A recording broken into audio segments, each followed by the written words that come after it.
প্রিয় বন্ধুরা, হজরতে মুসা আলাইহিসসালামের লাঠির আঘাতে কিভাবে সমুদ্র দুভাগ হয়ে রাস্তা তৈরি হয়েছিল? আপনারা কি জানেন কয়টি রাস্তা হয়েছিল এবং ফেরাউনের শেষ পরিণতি কি হয়েছিল? যা শুনে আপনারা অবাক হয়ে যাবেন। তাই ভিডিওটা সম্পূর্ণ দেখার অনুরোধ রইল। হজরত মুসা আলাইহিসসালামের সময়কালে মিশরে বানি ইসরাইলের তার উম্মতের সংখ্যা ছিল নারী ও শিশু ছাড়া প্রায় 6 লাখ।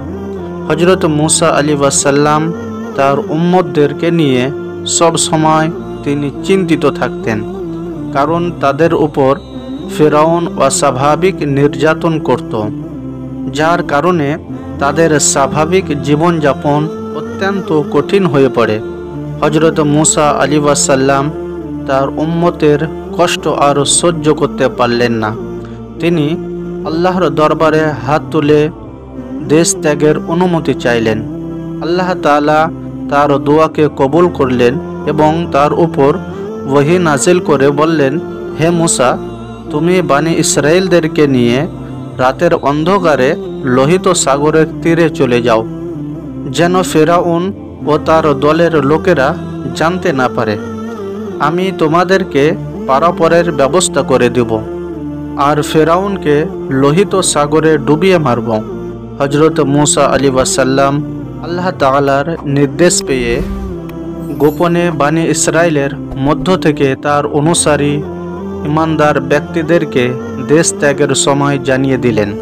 তারা সবাই মিলে আল্লাহর দরবারে শুকরিয়া আদায় করলেন এবং নিজ নিজ প্রস্তুতি গ্রহণ করতে শুরু করলেন। হজরত মুসা আলাইহিসসালাম পরিকল্পনা করলেন যে তিনি ফেরাউনকে বোকা বানাবেন। তিনি পরের দিন বানি ইসরায়েলদের একটি দলকে সাথে নিয়ে ফেরাউনের দরবারে উপস্থিত হলেন এবং বললেন, এরা সম্পূর্ণ আশ্রয়হীন হয়ে পড়েছে, এদেরকে কিছু সাহায্য করুন। ফেরাউন এ কথা শুনে খুব খুশি হলো, কারণ বানি ইসরায়েলের লোকেরা তার কাছে কখনো কোনো সাহায্য প্রার্থনা করত না। তাই ফেরাউন খুশি মনে তার ভান্ডার খুলে দিয়ে বলল, তোমাদের যা কিছু প্রয়োজন নিয়ে যাও। ফেরাউন তখন হামানকে বলল, দুর্দশায় বেসামাল হয়ে মুসা আলাইহিসসালাম সহ এই লোকেরা আমার নিকটে এসেছে। হজরত মুসা আলাইহিসসালাম ফেরাউন ও হামানের নিকট থেকে সাহায্য নিয়ে ফিরে আসলেন। এরপর ফেরাউন হজরত মুসা আলাইহিসসালাম ও বানি ইসরায়েলের প্রতি পাহারার বিষয়টাও শিথিল করে দিল। ভাবে 2 দিন পার হওয়ার পরে এক রাতে হজরত মুসা আলাইহিসসালাম বানি ইসরায়েলদের নিয়ে লোহিত সাগরের দিকে অগ্রসর হলেন। রবিবার দিন ফেরাউন খবর পেল যে মুসা আলাইহিসসালাম সবাইকে নিয়ে দেশ ত্যাগ করছেন। এ খবর পেয়ে সে অত্যন্ত ক্ষিপ্ত হয়ে তার সেনা বাহিনীকে নির্দেশ দিল যে মুসা আলাইহিসসালামকে ধাওয়া করো। কিছু সময় পরে ফেরাউন নিজেও ময়দানে উপস্থিত হয়ে সৈন্যদেরকে বিভিন্নভাবে ভাগ করে সাজালো। ফেরাউনের সঙ্গে থাকবে 7 লক্ষ সৈন্য এবং পিছনে থাকবে পদাতি বাহিনী ও রসদ বহনকারী সেনাদল। হজরত মুসা আলাইহিসসালাম এর নিকট খবর আসলো যে ফেরাউন কয়েক লক্ষ সৈন্য নিয়ে তাদেরকে অনুসরণ করছে। তারা তাদের দিকে দ্রুত এগিয়ে আসে। তখন সকলে ভয় পেয়ে গেল। তারা হজরত মুসা আলাইহিসসালামের নিকটে এসে কান্নাকাটি শুরু করে দিল। তারা বলল, ফেরাউনের রাজ্য জুলুমের মাঝেও আমরা প্রাণে বেঁচেছিলাম।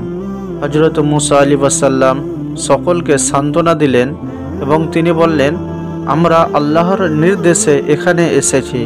অবশ্যই আল্লাহ তাআলা আমাদেরকে ফেরাউনের আক্রমণ থেকে রক্ষা করবেন। তখনও পর্যন্ত আল্লাহ তাআলার পক্ষ থেকে কোনো নির্দেশ আসেননি। তাই সকলে কাঁদতে লাগলেন। এক সময় তারা ময়দানের অপর প্রান্তে তাকিয়ে দেখলেন যে ফেরাউনের সৈন্যরা সারিবদ্ধভাবে এগিয়ে আসছে। হজরত মুসা আলাইহিসসালাম সবাইকে বললেন, তোমরা সকলে উজু করে নাও, এরপর 2 রাকাত নামাজ আদায় করো। সবাই উজু করল এবং নামাজ আদায় করল। ফেরাউনের সৈন্যরা তখন কাছাকাছি এসে গেছে এমন সময় আল্লাহ তাআলা হযরত মূসা আলাইহিসসালামকে আদেশ দিলেন যে, হে মূসা, তোমার হাতের লাঠি দিয়ে লোহিত সাগরের পানির উপর আঘাত করো। হযরত মূসা আলাইহিসসালাম তার হাতের লাঠি দিয়ে পানির উপর আঘাত করলেন। সঙ্গে সঙ্গে পানি দুভাগ হয়ে বনী ইসরাইলের 12টি গোত্রের জন্য 12টি প্রশস্ত রাস্তা হয়ে গেল। হযরত মূসা আলাইহিসসালাম সবাইকে নিয়ে সেই রাস্তা দিয়ে লোহিত সাগর পাড়ি দিয়ে অপর পাড়ে চলে গেলেন। ততক্ষণে ফেরাউন তার সৈন্যদেরকে নিয়ে লোহিত সাগরের তীরে পৌঁছে যায়। পৌঁছানোর পর ফেরাউন ও তার দলবল দেখতে পায় লোহিত সাগরের মাঝখান দিয়ে সুন্দর উন্মুক্ত রাস্তা তৈরি হয়েছে। এটা দেখে ফেরাউন খুব খুশি হলো এবং সে এটাকে হযরত মূসা আলাইহিসসালাম এর জাদু মনে করে সেই পথে সৈন্যদেরকে নিয়ে মূসা আলাইহিসসালাম এবং বনী ইসরাইলদের ধাওয়া করা শুরু করে। ফেরাউন ও তার দলবল যখন লোহিত সাগরের মাঝামাঝি পৌঁছালো, তখন আল্লাহ তাআলার নির্দেশে সেই রাস্তা লোহিত সাগরের বুকে মিশে যায় এবং দুই পাশের পানি এসে লোহিত সাগর আগের মতো হয়ে যায়। ক্ষণিকের মধ্যে ফেরাউন ও তার কয়েক লক্ষ সৈন্য পানিতে ডুবে মারা যায়। হযরত মূসা আলাইহিসসালাম পাহাড়ের চূড়ায় উঠে এই দৃশ্য দেখলেন এবং আল্লাহর দরবারে শুকরিয়া আদায় করলেন। তিনি সকলকে ডেকে বললেন, আল্লাহ তাআলা ফেরাউন ও তার সৈন্যদের সমূলে ধ্বংস করে দিয়েছেন। সকলেই তখন সমসুরে বলে উঠলেন, আলহামদুলিল্লাহ। আল্লাহ তাআলা লোহিত সাগরের পানি বাড়িয়ে দিলেন এবং সমস্ত সৈন্যদের মরদেহগুলো লোহিত সাগরে ভেসে গেল। ফেরাউনের দেহটি পানির নিচে তলিয়ে গেল। আল্লাহ তাআলা তার নবীকে জানিয়ে দিলেন, ফেরাউনের দেহ মানুষের নিদর্শনের জন্য কিয়ামত পর্যন্ত অবকৃত অবস্থায় রাখবেন। আল্লাহ তাআলার এই ঘোষণার সত্যতা আজ পৃথিবীব্যাপী স্বীকৃত।